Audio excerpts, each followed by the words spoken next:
और शाइस्ता परवीन साथ गए थे, तो भाई साहब ने मेरे सामने यही कहा था कि शाइस्ता नंदी से हमारा पैसा मंगवा लो। नंदी जी ना तो हमारा फोन उठा रहे हैं, ना हमसे बात हो पा रही है। जब ये मेयर प्रत्याशी घोषित हुई, जब से इन्होंने बसपा ज्वाइन किया है, तब से जो अभिलाषा नंदी है वो ये नहीं चाह रही, तो 10 साल से यहाँ पर मेयर है, वो किसी तरह नहीं चाह रही कि शाइस्ता परवीन मेयर के लिए इलेक्शन चुनाव लड़े। अतीक अहमद की बहन आयशा नूरी ने परिवार की और महिलाओं के साथ आज एक प्रेस कॉन्फ्रेंस की और इस प्रेस कॉन्फ्रेंस में उन्होंने कई सवाल खड़े किए हैं और कई रात से पर्दा उठाया है। उन्होंने कहा है कि सीएम योगी से अपने भाई अतीक अहमद और अशरफ को बचाने की उन्होंने गुहार लगाई है। साथ ही उन्होंने आरोप लगाया है कि उन्हें भी 3 दिन तक हिरासत में रखकर टॉर्चर किया गया। अतीक अहमद की बहन ने कहा है कि अतीक की बीवी यानी कि आयशा नूरी की भाभी शाइस्ता परवीन को नंदी के कहने पर फंसाया गया है और यह मामला सियासत से जुड़ा हुआ है और इस मामले में ये कहा जा रहा है कि शाइस्ता परवीन ने बहुजन समाज पार्टी ज्वाइन की थी और वो उसके लिए प्रचार कर रही थी। ऐसे में नंद गोपाल नंदी और उनकी मेयर पत्नी अभिलाषा को सियासी तौर पर परेशानी हो रही थी। अतीक अहमद की बहन की तरफ से कहा गया है कि नंद गोपाल नंदी नहीं चाहते थे कि शाइस्ता परवीन यानी अतीक अहमद की पत्नी मेयर का चुनाव लड़े, लिहाजा ये पूरा घटनाक्रम अंजाम दिया गया। आयशा नूरी ने यहां तक आरोप लगा दिए हैं कि योगी आदित्यनाथ के मंत्री नंद गोपाल नंदी ने अतीक अहमद से 5 करोड़ रुपए उधार लिए और वो वापस नहीं कर रहे थे। जब शाइस्ता परवीन बहुजन समाज पार्टी के लिए चुनाव प्रचार करने लगी थी, इस बात से नंदी और अभिलाषा वो नाराज हो गए। नंद गोपाल नंदी और उनकी पत्नी अभिलाषा नंदी ये नाराज हो गए। अतीक अहमद के परिवार के मुताबिक इसी साजिश के तहत उनके परिवार को फंसाया जा रहा है। आयशा नूरी जो अतीक अहमद की बहन है, उन्होंने कहा है कि 5 करोड़ रुपए की जानकारी तब मिली जब शाइस्ता परवीन के साथ अतीक अहमद से मिलने वो गुजरात गई। उस वक्त अतीक अहमद ने शाइस्ता परवीन से कहा था कि नंदी से हमारा पैसा 5 करोड़ रुपए मांग लो, लेकिन नंद गोपाल नंदी फोन नहीं उठा रहे। ऐसे में बड़ा सवाल यह है कि आखिर नंद गोपाल नंदी और अतीक अहमद के बीच किस तरह के ताल्लुकात हैं।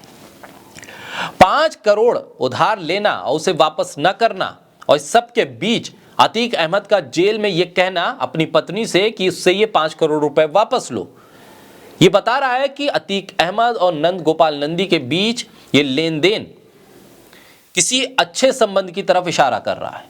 बहरहाल अतीक अहमद का परिवार की तरफ से जो प्रेस कॉन्फ्रेंस हुई है उसमें जिस तरह के खुलासे किए गए और जो आरोप लगाए गए हैं योगी आदित्यनाथ के मंत्री नंद गोपाल नंदी के ऊपर, वो बेहद गंभीर भी हैं और इसकी भी जांच होनी चाहिए। अतीक अहमद और उनके छोटे भाई अशरफ को जेल से निकालकर एनकाउंटर किया जा सकता है, इस बात का अंदेशा अतीक अहमद का परिवार जता रहा है। वो कह रहे हैं कि हमें एसटीएफ से डर है। उन्होंने कहा कि हमारा परिवार सियासत में है और इसलिए सियासी रंजिश के तहत ये पूरी प्रक्रिया को अंजाम दिया जा रहा है। इस दौरान प्रेस कॉन्फ्रेंस में अतीक अहमद के परिवार की जो महिलाएं मौजूद थी, उन्होंने कहा कि 3 दिन तक हमें टॉर्चर किया गया हिरासत में लेकर और यह कहा गया बार बार कि दोनों भाइयों को जेल से निकालकर उनकी हत्या कर देंगे। उन्होंने कहा है कि उमेश पाल हत्याकांड में पूरे परिवार को फंसाया जा रहा है।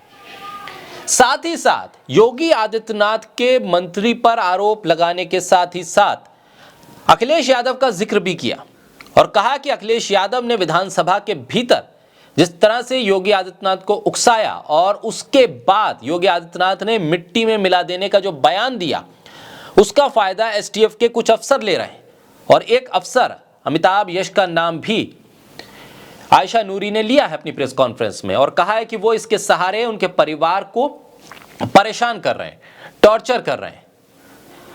और इस पूरे घटनाक्रम में जिस तरह से आज ये प्रेस कॉन्फ्रेंस हुई और इसके अलावा उमेश पाल हत्याकांड में जो एनकाउंटर हो रहे हैं और उस एनकाउंटर के बीच में जो सवाल उठ रहे हैं कि आखिर ये एनकाउंटर फर्जी तो नहीं है, क्योंकि विजय चौधरी से उस्मान चौधरी का धर्म परिवर्तन और फिर उसकी पत्नी का आके ये कहना कि किस तरह से पुलिस ने उसके पूरे घर को घेर के रखा और फिर जिस नाम का जिक्र पुलिस बार बार कर रही है उस्मान, उस नाम का जिक्र उसकी पत्नी नहीं करती है और कहती है कि हम हिंदू हैं। और फिर पुलिस जिस नाम का जिक्र बार बार करती है उस्मान, उस नाम का जिक्र विजय चौधरी की पत्नी नहीं करती है और कहती है कि हम अतीक अहमद को तो जानते ही नहीं हैं। आखिर यह अन्याय क्यों हो रहा है? और फिर आयशा नूरी की प्रेस कॉन्फ्रेंस कई सवाल खड़े कर रही है कि क्या उत्तर प्रदेश पुलिस सही दिशा में आगे बढ़ रही है? क्या उत्तर प्रदेश पुलिस की तरफ से की जा रही कार्रवाई असली गुनहगारों तक पहुंचने में मददगार साबित होगी? ये कई सवाल हैं जिसका जवाब उत्तर प्रदेश पुलिस को ही देना है।